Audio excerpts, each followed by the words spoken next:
حدیث کی خدمت میں مصروف ہیں. حدیث کی خدمت میں مصروف ہونے کی وجہ سے یہ امت ابتلا اور مصیبت سے بڑے بڑے آزمائشوں سے محفوظ ہے.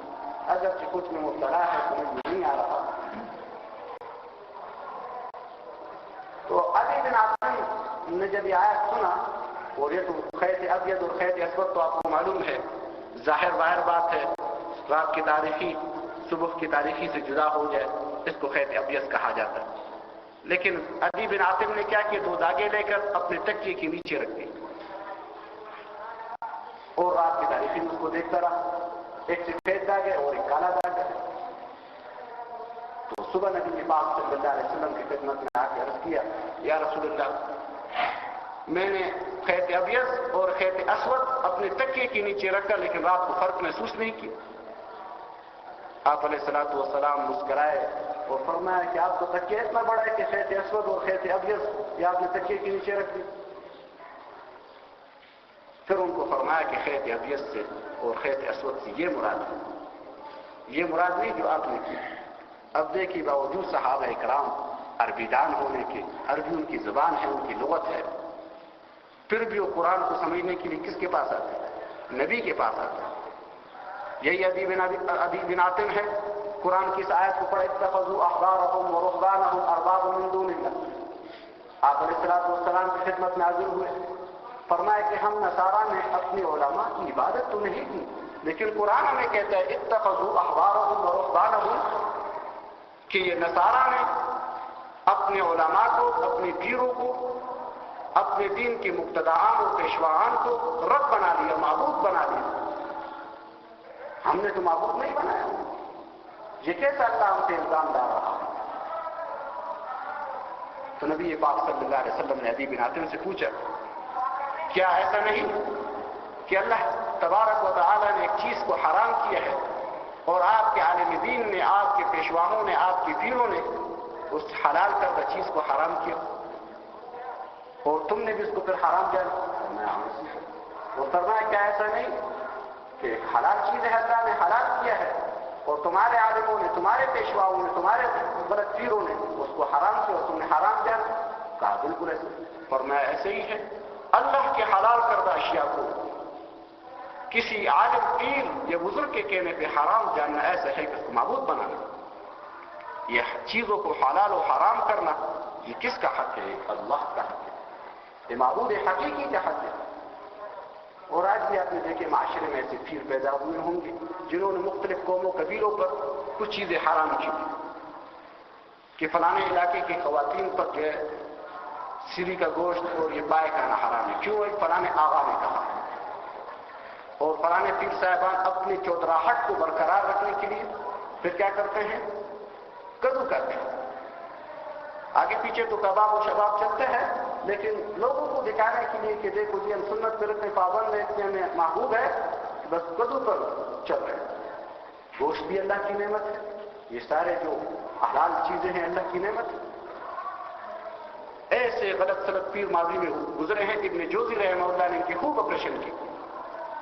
یہ عمدہ لباس کو چھوڑ کر ایک ایسا جو ہے نا لباس کہ معاشرے میں لوگ اس کو کہیں کہ بہت بڑا زاہد ہے، اندر سے کچھ نہیں لیکن بظاہر لوگوں کو دکھانے کی چیز.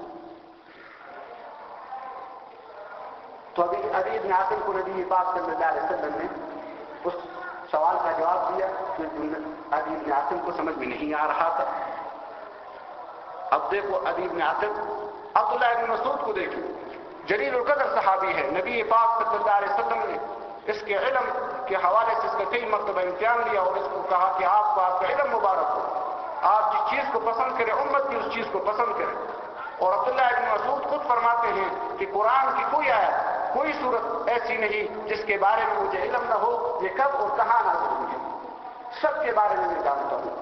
اور اگر کوئی ایک آیت ایسی ہو یا کوئی ایک صورت ایسی ہو جس کے بارے میں نہ جانتا ہوں اور مجھے معلوم ہو کہ فلاں علاقے میں کوئی صحابی رسول ہے اس آیت کے بارے میں جانتا ہے، تو جہاں تک ہو سکے، جہاں تک گھوڑے دوڑائے جا سکتے تھے میں وہاں تک گھوڑے اپنے گھوڑے میں دوڑائے. فرمایا جب قرآن کی آیت نازل ہوئی وَلَا تَحْسَبَنَّ الَّذِينَ قُتِلُوا فِي سَبِيلِ اللَّهِ أَمْوَاتًا بَلْ أَحْيَاءٌ عِندَ رَبِّهِمْ يُرْزَقُونَ، کہ تم خیال مت کرو الذین قتلوا فی سبیل اللہ امواتا، جو اللہ کے راہ میں قتل کیے گئے اموات مردے ہوں، بل احیاء، یہ تو زندہ ہے، عند ربہم یرزقون، اور رب کے ہاں رزق ہے۔ اب آیت کی ظاہر کو دیکھیے، جتنے بھی اہل عقل ہے اور جتنے بھی صاحب لغت ہے اس کو سمجھنے سے قاصر ہے۔ یہ کیسا ہو سکتا ہے کہ ایک شخص قتل بھی ہو جائے اور پھر مرے بھی نہیں؟ یہ تو انسانی عقل سے ماورا چیز ہے۔ عبداللہ ابن مسعود تفسیر قرطبی نے نقل کیا ہے، اور اسی طرح ایک تابعی ہے مسروق تابعی، انہوں نے عبداللہ ابن مسعود سے پوچھا، اور اسی طرح ایک روایت میں آتا ہے عبداللہ ابن عباس سے صحابہ نے پوچھا۔ عبداللہ ابن مسعود فرماتے ہیں کہ میں جب آیت نازل ہوئی آپ علیہ السلام کے پاس آیا، میں نے فرمایا یا رسول اللہ، قرآن تو کہتے ہیں کہ ان کو مردہ مت کرو، یہ تو قتل ہو گئے ہیں، اس کی جسم میں زندگی کا کوئی ادراک و شعور بھی نہیں، اور اس کے ساتھ ہم میت والے معاملہ کرتے ہیں، جس طرح میت کو غسل دیا جاتا ہے اس کو بھی ہم غسل دیتے ہیں، جس طرح میت کا ترکہ تقسیم ہوتا ہے اس کا بھی ترکہ ہم تقسیم کرتے ہیں، جس طرح ان کو دفنایا جاتا ہے ان کو بھی دفنایا جاتا ہے، جس طرح دیگر اموات کی بیویوں سے ہم نکاح کرتے ہیں ان سے بھی نکاح کرتے ہیں۔ تو نبی پاک صلی اللہ علیہ وسلم نے فرمایا کہ ان کی حیات کیا ہے؟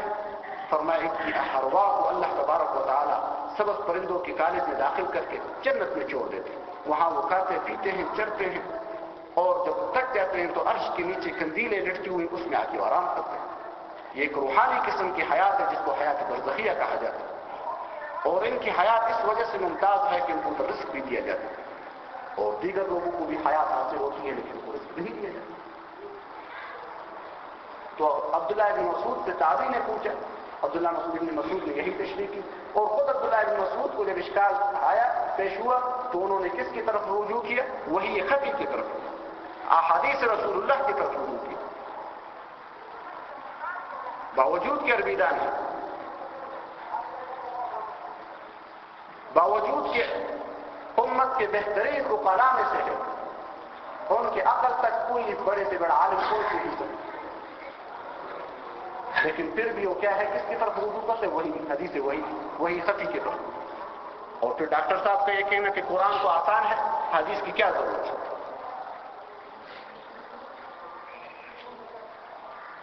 اور اسی طرح ایک آیت ہے الذین آمنوا ولم يلبسوا ایمانهم بظلم اولئک لهم الامن وهم مهتدون۔